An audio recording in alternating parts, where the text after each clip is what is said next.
Hello everyone, welcome to a tutorial by Homestyle Customs. In this tutorial I'm going to show you how to personalize our new nursery rhyme signage set. For this example I'm using the Wheels on the Bus one. There's two others, Twinkle Twinkle Little Star and Old MacDonald Had a Farm. So let's start with this one here, and there's a couple different ways you could personalize it. I'll show you both of those now. It's quite simple. I'm using Illustrator. But you could do this in Silhouette and Inkscape as well, and it's just as easy. So when you open up the main file, you'll see this. Red, of course, is scoring, black is cutout, and then the blue is an offset cut, which should be last, which is going to cut out the entire design. So what you want to do is grab your type tool, and we're just going to add some text. And I have this area here for the name. So for this example, we'll use Lucas.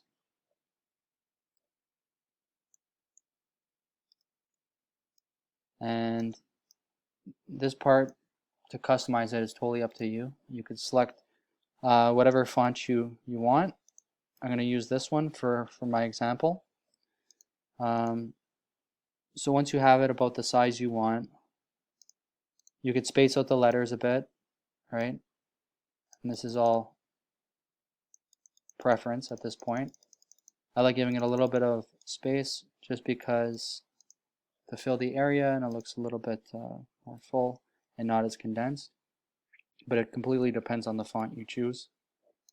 So I think that looks pretty cool. So now what you're going to want to do is you want to go to type at the top and you want to create outlines. So what this is going to do is going to convert it from text to a graphic. And then once you have this, there's a couple options you could do. So one is you could engrave it. So the color I use for engrave on my files is a green. So if you want it engraved, this will engrave it right on top of this layer. You just leave it simple like that, and you save it as an SVG file and import it into your software, and it should detect that as an engrave. The other option that I give for these, which I think looks pretty cool, and it kind of adds another element to it where it makes it more of a three-dimensional and adds a third layer to it, is I include these nameplates for each one. So I'll just give you an idea how that works. So you can see that this here is going to match up to this nameplate here. Okay, so it's essentially taking this area and separating it and giving it to you guys in the style of like a nameplate. So we have this here. This comes with each file. You'll see it in the folder associated with that design. So what you could do here is you could do the exact same thing. So you could put your name, pretty much exactly what we did before. All right, pick your font. I don't know that last font I had. We'll just use this for the example. Looks similar. Okay, so once you have it looking the way you want, you're going to convert that again. So type, create outlines, and now that's also going to become a graphic. And just make sure you have it in the right spot. So now instead of engraving this, we're going to make this a cut feature. So now when you import this into Glowforge, it's going to cut out these letters. And the reason I gave you these templates is because when you're lining everything up on the sign, it will help you keep it proportioned to that nameplate area, and it will help you make it nice and straight, and it looks exactly like this. So we're just using this as a template. So once you have that, you file save as an SVG, import this into Glowforge, and it will cut out the name. I believe you could also do this in the actual Glowforge app. So if you have, I think, the premium version, you could just import the original file of this, which is just the nameplate, and add your text in Glowforge. And I'm going to show you quickly how you line all this up and put it on the actual design in a second. So this is one of our completed signs.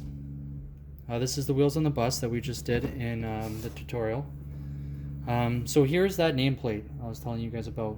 So this is the cutout. So if you just import this one file with the cutout letters, this is what you'll get with the letters. And then all you would have to do is you basically just sit it into that name area, line it up so it's all flush all the way around, glue your letters and just pop them in, keep it on, and then once it's dry you just pull off the top and then you get a perfectly placed name on there. The other option I showed you would be just to engrave on this one layer here, but you could see the look you get where it's more three-dimensional. It's 3 layers, right? I think it adds some value for pretty much the same amount of work considering how long the Glowforge takes to engrave. So that's the completed one there. I'll just quickly show you the other ones. That's the Twinkle Twinkle Little Star. And then this is the Old MacDonald. So you see that all the details in here, everything's scored. Like even these music notes, if you could see, it's all scored. Nothing's engraved because engraving takes forever, and if you're looking to make these production based, then you're going to want to score everything. But also engraving is definitely an option. As well, these are also included, the easel stands, which basically just slide together. And I include, I think there's like 11 files for these. So all you do is you take your caliper tools, measure your wood, and pick whichever one is closest to your size. And then there you go. Thank you very much.